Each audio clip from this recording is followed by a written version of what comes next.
even beaten and robbed by Hlinka Guard, which was a Slovak paramilitary organization tailored similarly to SS. Daniel, at that time, when the deportations were prepared, he was still in the vicinity of this labor camp near Sveti Križ nad Hronom, today Žiak nad Hronom, and they told him, like other Jews, that he is going to be sent to work, that he will work. He even writes in his testimony that it looked like they sent him to some seasonal work. And they brought him to one of these concentration centers they established to Novaki. It's a small, it was still labor camp under construction, but they used it for making transports also. And they put him into one of these wagons. In his testimony, he says exactly how it went in Novaki. There's one very interesting passage. He says, some German SS came, it was an advisor for the Novaki camp, and he said, Jews, those of you who don't give your valuables here, the moment you cross the border, 100 SS will check you. If they find something, they will shoot you to your back. No games.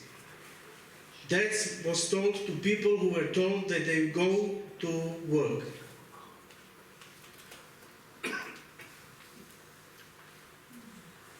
On March 30, 1942, Daniel Lennart, or Dionys Lennart, was with 1,000 other men brought to Lublin. At the outskirts of Lublin, there was a camp which is colloquially, even today, called Majdanek. Officially, it was called Konzentrationslager Lublin. Before that, Kriegsgefangenenlager Lublin. This is the gate to the picture of the gate they went through to the first field of the camp. And I will now give the floor to Lilach to read something from the testimony. לאט לאט הגענו למחנה. הכביש בקצה המחנה היו מקושטים במרחק של כ-200 מטר בשלטים קטנים, ועליהם היה כתוב גרמנית ופולנית בזו הלשון. הכניסה לשטח המחנה אסורה בהחלט, יורים ללא אזהרה. הנהלת המחנה.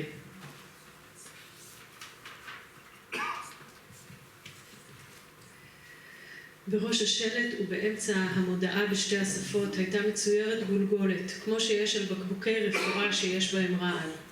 באותה תקופה לא היה עדיין המחנה גדור בתיל לכל היקפו. קרבנו לשער בלכתנו על אדמת בוץ. מראה הסביבה ריפא אותי מכל האשליות, אם היו לי עוד כאלה, הייתי רק סקרן לדעת איך יהיו צריפי השיקון. אנו נכנסים למחנה תוך צעקות. מהר, מהר, יהודים מלוכלכים, חזירים וכו' ומכות. תכף ליד הכניסה אני רואה כ8 אנשים עומדים דום עם עטים לרגליהם. אני רואה את שטיינר, מכר מז'ילינה, ואני מחייך לעברו. החלה לא כלום, כאילו הייתי אוויר. חשבתי כמה נאה מצב העניינים, אם אפילו זה אינו רוצה להכירני.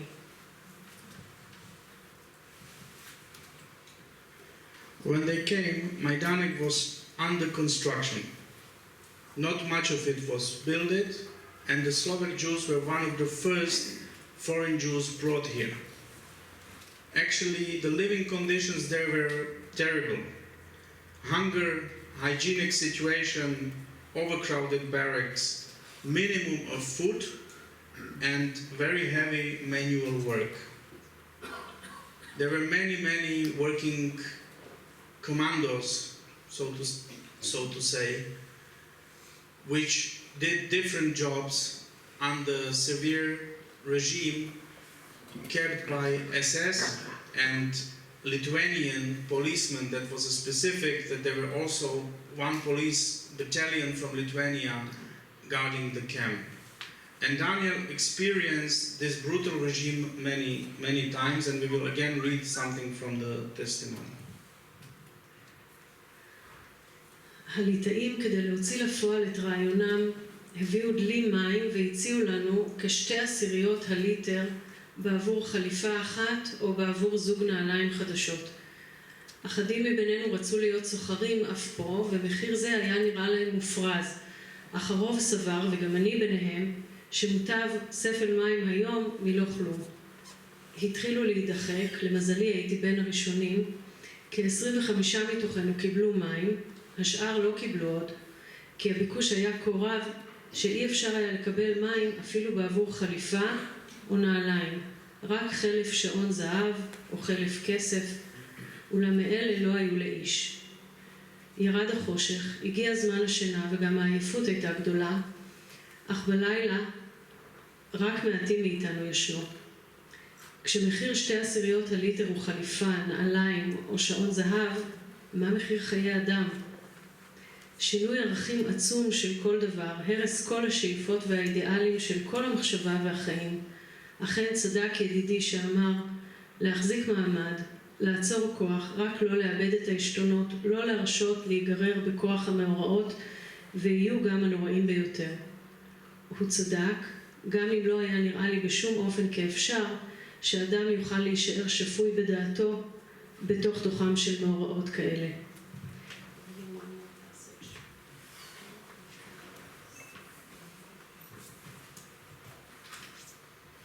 על ידי מעשה לא יומיומי עשה גופי, בעצם חלק אחד ממנו, הכרה עם חתיכת מוט ברזל מוצק. יום אחד שלח אותי נגר הבניין, המנהל החייל, למחנה להביא מפתח צרפתי. אני הולך, נכנס למחנה ומתייצב בפני איש ה-SS התורן, ומודיע לו שאני הולך למחסנים להביא מפתח לפי פקודת מנהל הבניין. ה-SS מתנפל עליי, על שכך אני מתייצב, וכבר נתן לי במוט ברזל על הראש, וכבר הייתי משוכנע שבקע לי את הגולגולת. אני אומר לו שאם לא התייצבתי בצורה נכונה, הרי איני יודע איך. כלב חזירים, יהודי בן חזירה, צריך להתייצב, אסיר 2828 עובר לשעה למחנה. הודיתי לו על הערתו האדיבה, והלכתי קודם לרביר, כך קוראים למרפאת המחנה, לחבוש את הראש, שהדם נזל ממנו כהלכה. אחר כך לקחתי את המפתח וחזרתי, לאחר שהתייצבתי לפי הפקודה.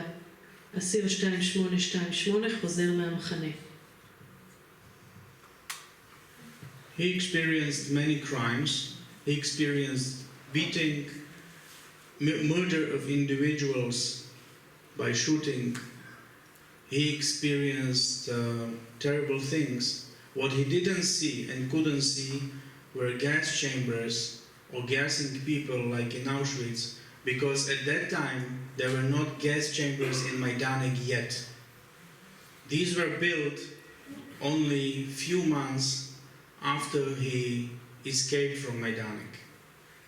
In first documented selection for the gas chamber is from the fall, from the autumn 1942, when he was not there anymore.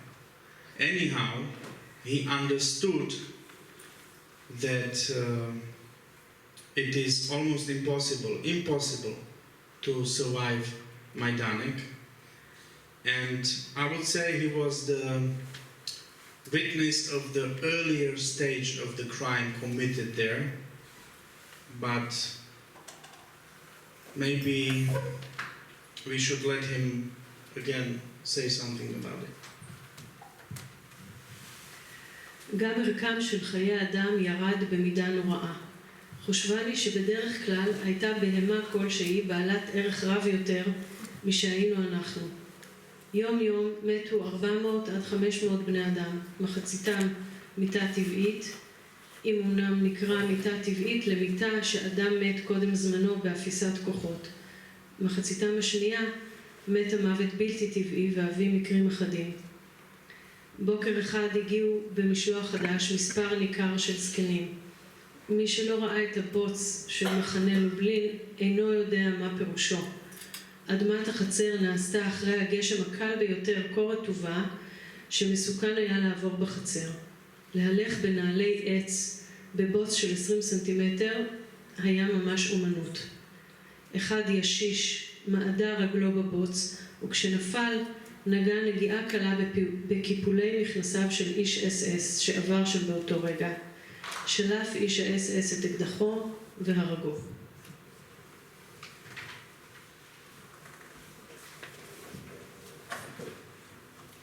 יומיים לאחר שהגיעו יהודים מגטו לובלין, באו 1,000 נשים, אף הן מהגטו.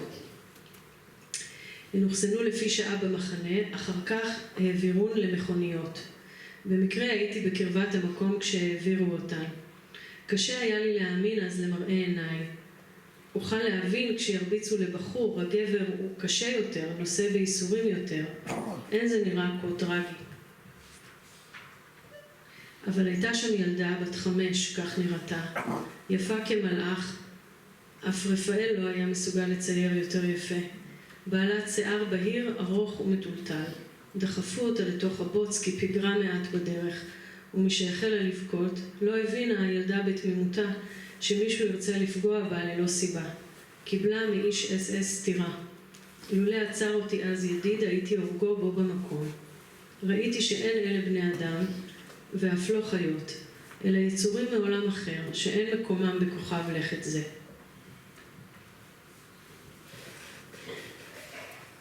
He spoke with the fellow prisoners from Slovakia.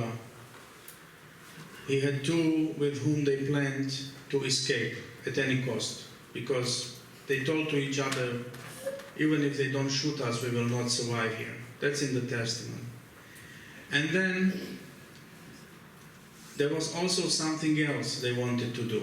They wanted to inform those who are still at home and abroad about a lie which was spread among the Jews by the officials when they were supposed to go into the transport. And he again writes about it in his testament. שטרסר העיר שמלבד זאת שהאדם עצמו היה ניצל, היה לבריחת איש יחיד זה גם ערך נוסף, שאולי אפשר היה להעביר על ידי כך איזו ידיעה לארצות הניטרליות וגם לאנגליה ולאמריקה, כי אין להניח שלארצות אלה יש ידיעות על המצב כאן. כמובן זה יפה אמרתי, אך מדובר פה על עוד דבר, להשפיע על גורמים שבכוחם למנוע בעד התפשטות אסון זה, להגיע בכל מחיר לסלובקיה ולהודיע למכרים שעדיין נשארו בבית וליתר היהדות על המרמה הגדולה ביותר שבדברי ימי האנושות. When the decisive moment came, two friends decided not to go with him. He was alone. Because of his slender build, slimness, he managed to hide one day in June 1942, the exact date is unknown, among the materials or at the place which was still under the building, and he sneaked in, and then when it was safe for him during the night, he went out and he somehow got out of the camp and started his journey to Slovakia from Majdanek to Tarnov, which is more or less here, down somewhere into this area. It took him 30 days to reach Slovakia, and in his testimony he's writing in quite a detail about this journey. Unfortunately, some details are missing because the testimony is not complete. There are missing pages or demolished pages.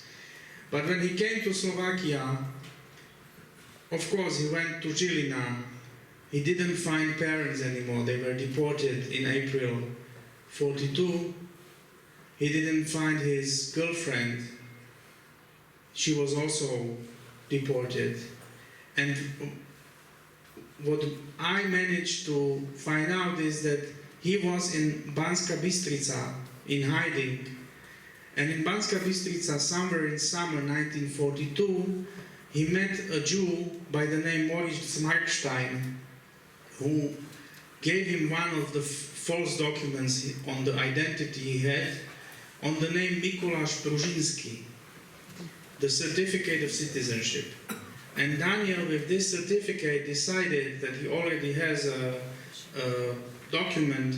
He went to Bratislava and tried to find a job for him. And he found a job in the window cleaning company. Window cleaning company. Michal Lentulaj čistenie oblokov or something like that. And he lived very poor life. He got some money, he went to hotel, then he ran out of money, he ran somewhere else. It was very difficult, one can understand. Why one can understand? Because in January 1943, he met his old friend, painter Stefan Bednark, to whom I showed from 30s. He came to him in the winter without a coat. He saw him and he stopped him. And Bednark writes about it in his memoirs, and he says, I could see that there's something wrong with him. He was looked poor. And first they are very careful. Bednar doesn't know how come this boy is here, and Daniel doesn't know whether he can trust Bednar. He didn't know that Bednar was also underground communist. Later on he became even famous to being a communist underground member. But later Daniel confesses to him. He says, I escaped from the camp, and he explains to Bednar. Bednar writes about it in his memoirs. And he says, I was there and there are hundreds of people dying every day. Hundreds of people are dying every day. And Bednar asks him, have you talked to the Jewish representatives in Žilina? Have you spoke with them? And he says, yes. And what happened? He says, there were some who listened to me, and they sent me away. And it is a very important moment in the whole story, because Bednar, allegedly, he says that in his memoirs, there's nothing I can do about the proving. He says, I told him, put it on the paper. Put everything you have on the paper. And then he says that when he was at home, Daniel brought and left in his apartment with somebody 18 pages densely written in handwriting. And he gave this to another underground member, Elo Shandor, who promised to send it to London, to the government in exile, to the underground. I didn't succeed finding it. It would take some effort to look whether there is something like that. But Bednar writes, then he didn't show up. Somehow he stopped coming. Why he stopped coming, I only found when I found the court file of Daniel Dionys Lennart. He was arrested on February 7th, 1943 in Bratislava. Why he was arrested, that's in the file. Because the Markstein who gave him a false paper made some mistakes. And the police was looking for every Mikuláš Pružinský around Slovakia to find him. And they went through the hotel books, and they found in the one hotel, Hotel Rudolf in Bratislava, they found Mikuláš Pružinský. So when Daniel came back, the policeman told him, we have you, Mr. Markstein. And what Daniel did? He immediately confessed he's not Markstein, he's a Lennart.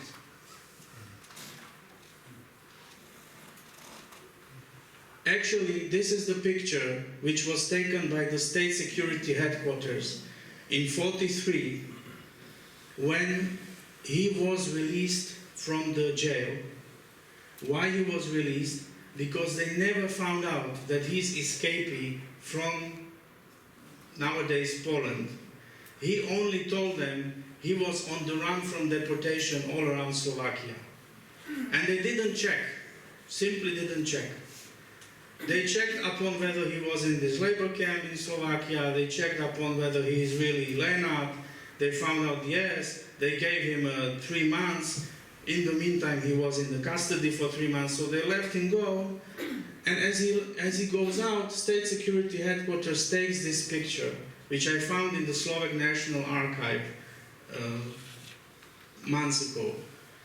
You can see the difference. You can see the difference and the sorrow in him. I think so.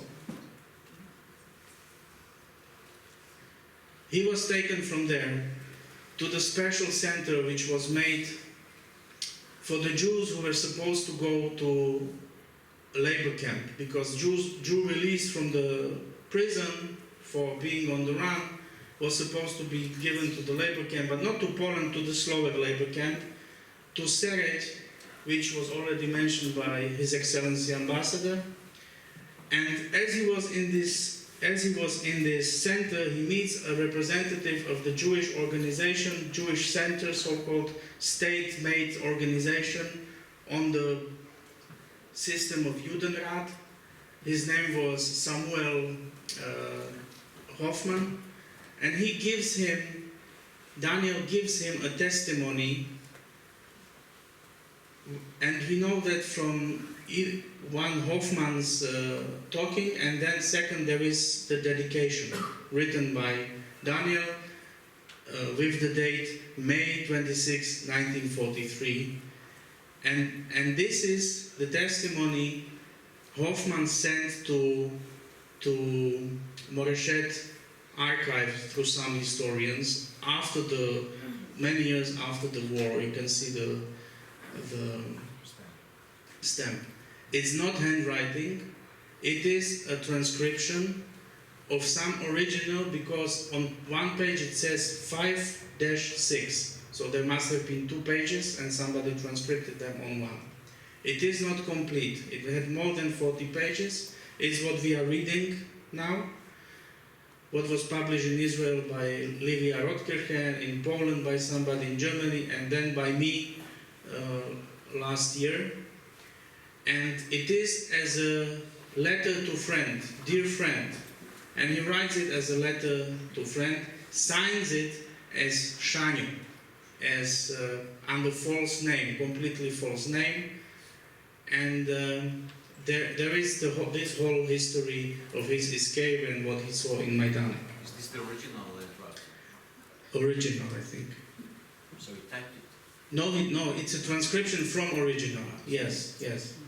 As I said, there is something 5-6. So that there must have been 2 pages, and somebody retyping it put them on one paper.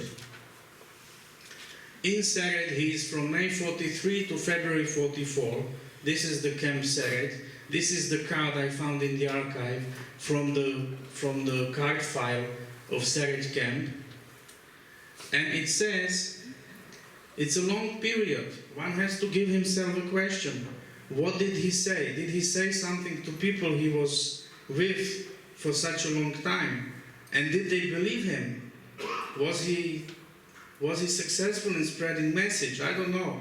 I didn't find. Maybe he was again disappointed.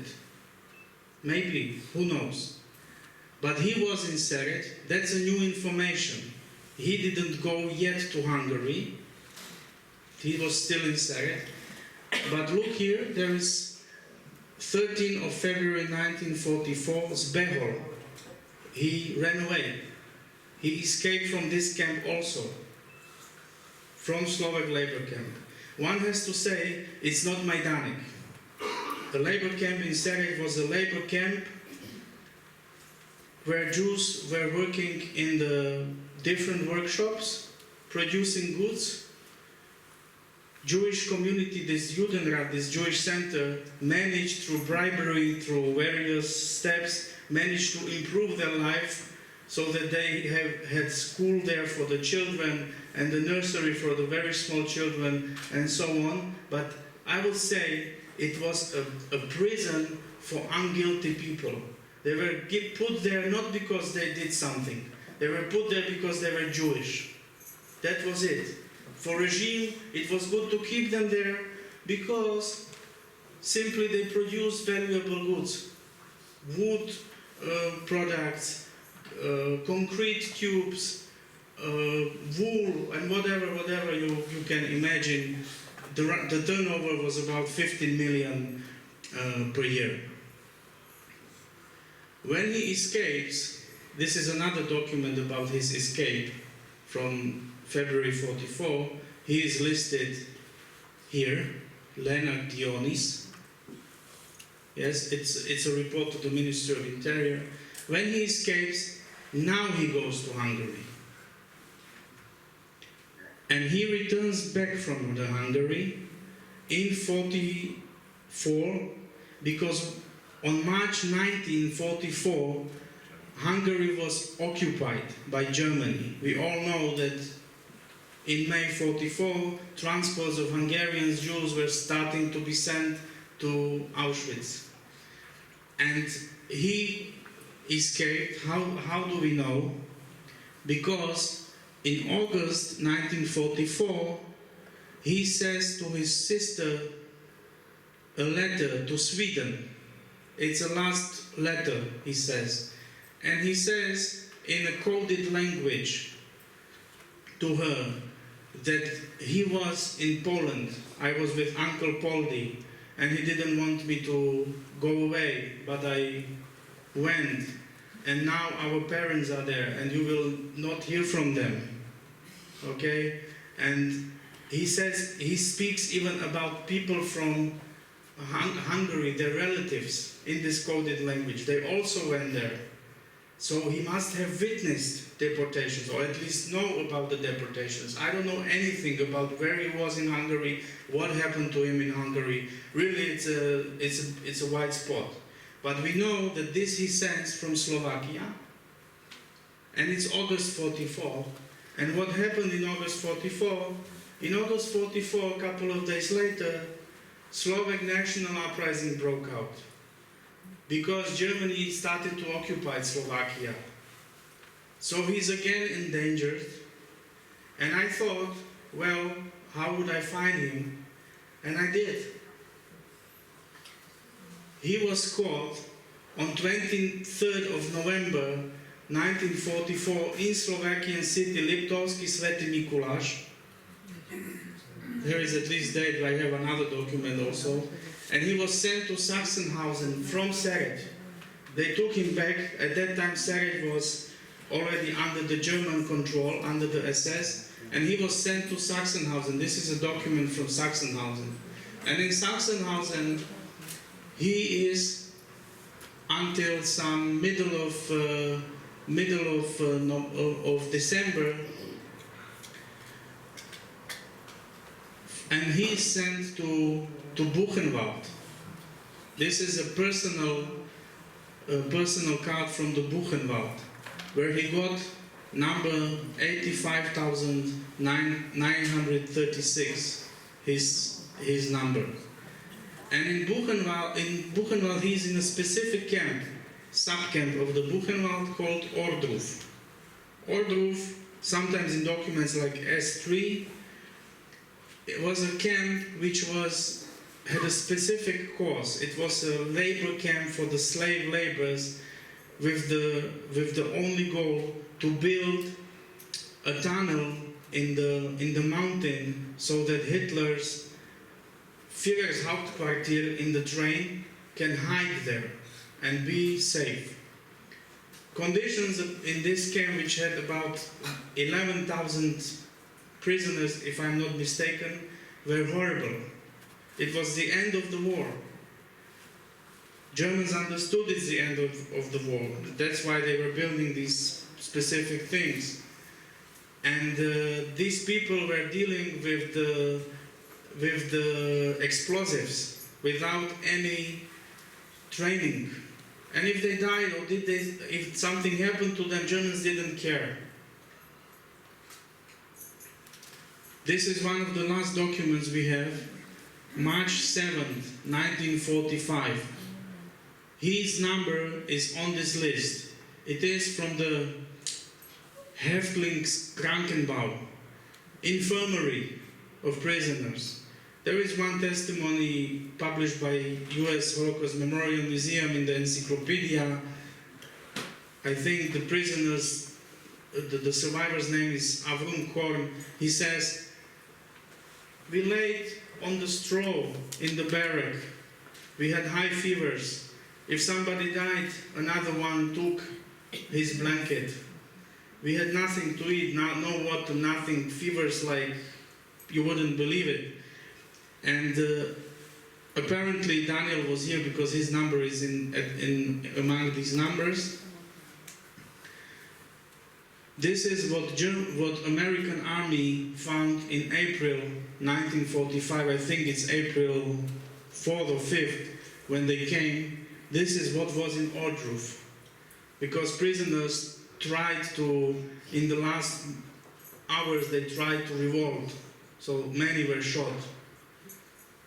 And also many were shot when the Germans wanted to hide traces. So this is what Americans found when they came there. And this is the very last document I have, and it's a mystery. He is here on the document, which is a list of those who survived Buchenwald. He is on the list of the survivors of the Buchenwald. Nevertheless, it can be a mistake. It can be that he really survived till this liberation and then later died for some cause. What we all only know that he never got in touch with the family, nobody ever mentioned him, nothing. So I would say it's still not closed story, but we know, and I will come back to the very beginning of my presentation, he was a fighter. He fought unbelievable fight. A boy from Žilina, from a poor family or modest family if you want, who had problems when he tried to establish himself in occupation he wanted to do, who had problems and was not successful when he tried to make Aliyah for the first time, who had problems when he tried to establish some life and already had a girlfriend, they took him to Majdanek, who escaped from Majdanek, escaped from Szeged, came back from Hungary. He fought all the time. That's why I called my presentation a fighter. Thank you.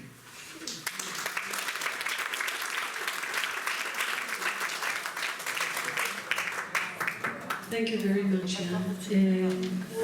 I would like to invite Dorit Farkash, who is a friend of Orly, to sing the last poem that was written by Daniel.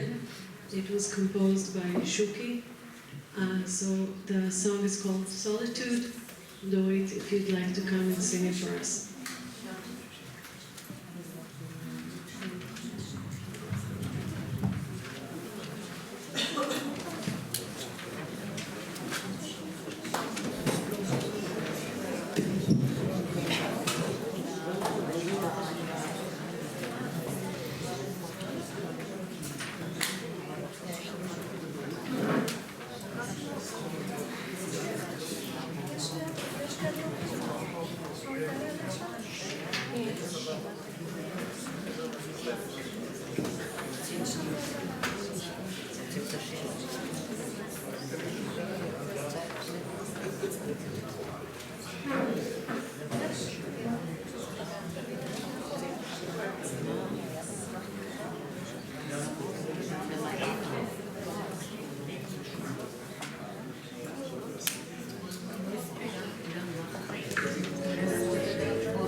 נשארה רק עצם חשופה, אך עליי זה לא מכביד.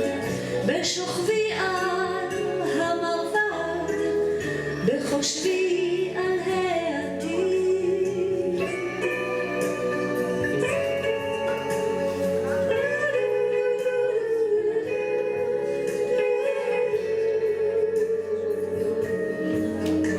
שנים על שנים חיכיתי לסופה שתניע מפרסיי. שנים על שנים חיכיתי לסופה שתגשים משאלותיי.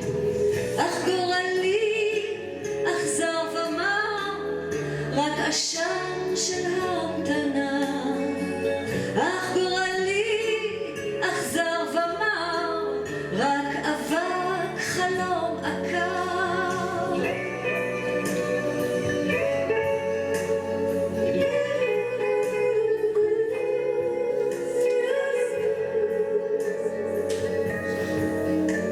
והד אכזר הציע לי רק גלי צלילים שבורים.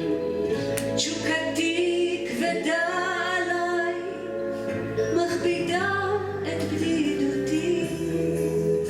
אני שר לי מנגינה וצעדיי הולכים כבדים.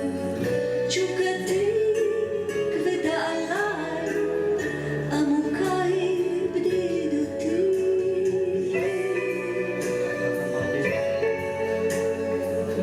עמוקה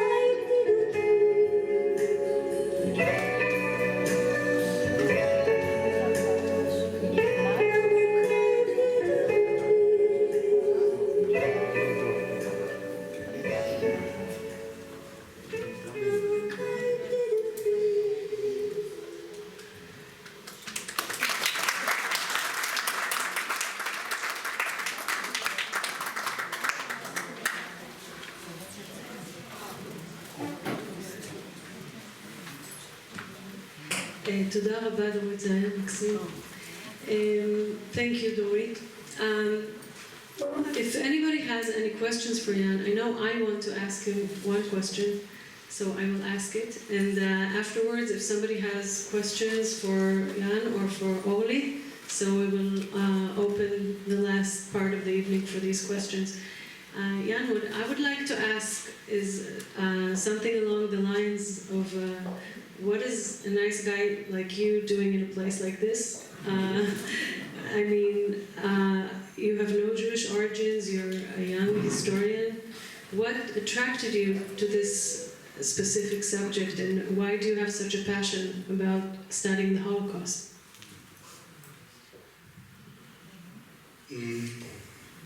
I wish I had a simple answer. There is no simple answer to it. Years ago, many years ago, when I finished my university, I was supposed to work in the Museum of Slovak National Uprising, and they wanted me to do something completely different. But because of the flood in Prague, in the archives, there was a flood and I couldn't get these materials. They told me, find yourself another topic. And I went to Bratislava, to Slovak National Archive, and I looked what they have for my hometown from the wartime period. And there was a line, the census of Jews from Medzelaborce, from my hometown. So I ordered it, and there were hundreds of names, and I knew streets. I didn't know that there was such a community where I was born. And I came to my employer of those days and I said, I would like to deal with this topic for a while. Maybe I will be able to write something about it. And I stayed with it. I stayed with it. And I stayed with the story of the community from my born town until I wrote the first book. And I stayed with the topic until today. And I think I can't imagine myself being with a different topic. That's all I can tell you.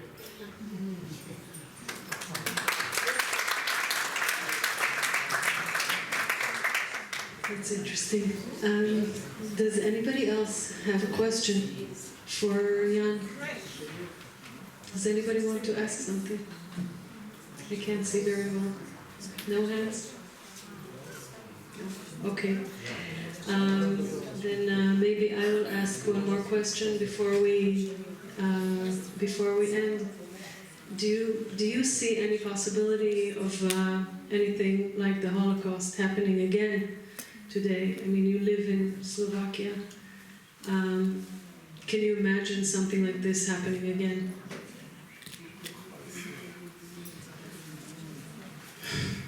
Again, a very complex question, but I will try to be as simple as I can. Yes, I do. Yes, I do. In my eyes, and it's my personal opinion, I don't mind whether somebody maybe doesn't agree, but the extreme right or neo-Nazis or fascists, whatever you call them, are on the rise in Europe. We didn't have them in parliament years ago, now we do. And it is a very dangerous ideology or whatever it is, opinions, and there is this danger. And also Holocaust denial is very dangerous, especially I think for a young generation, that if they are misinformed, it's not only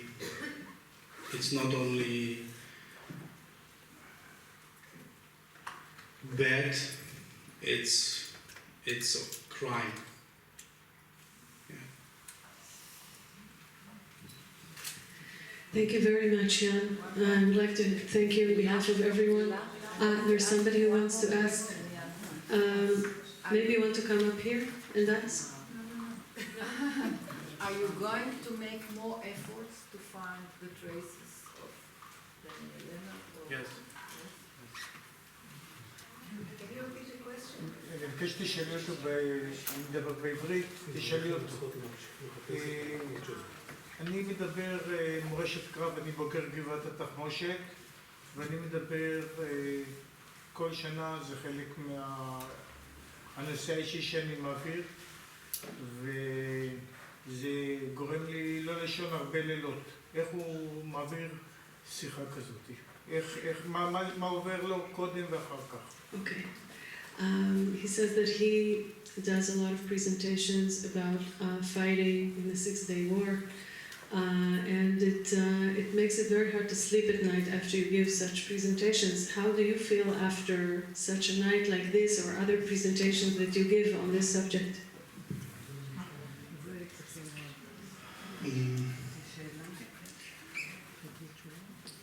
Maybe tired, but I think, look, it's not my hobby, it's my job. One day my father, who is a doctor, and I told to him that I feel a little bit strange because I can read a book about the mass murder and go to bed. And he told me, I think he's right, he told me, do you think that the pathologist, when he does his job, cannot sleep that night? It comes with the routine you get or whatever, I don't know. It's such an important topic that I don't want to talk about the routine. But I'm doing it 14 years almost, or I think it's about the time, so I will be exhausted because I spoke so much, but the topic doesn't bother me sleeping. I want to add something. During the research that Jan made on Daniel, we were talking almost every night. I got on Facebook a message, Oli, are you awake? And then I went out of bed, went to the salon not to wake up my husband, and then began a conversation that was running during the night, and both of us couldn't sleep. He says he can sleep. On 10 days he didn't sleep. Anybody else want to ask a question? Okay. Then again, Jan, I would like to thank you very much for coming and giving this presentation. I would like to thank you also, Mr. Ambassador, for coming, and Yossi has a gift for you on behalf of everyone. behalf of the community. I don't know if you know yet Hebrew, but it's a certification in Hebrew, thank you, and a book which is given by this community. About it was very moving. emotional, and thank you. And I see also it's a kind of the fact that you are coming here with your background to us with our background and we are together, it's a kind of hope. So thank you for this. Thank you very much.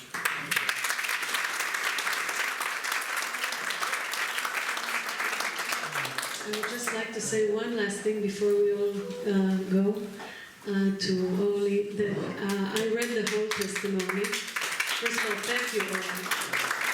And I read the whole testimony. It's very long. It's about 30 pages long. It's very troubling.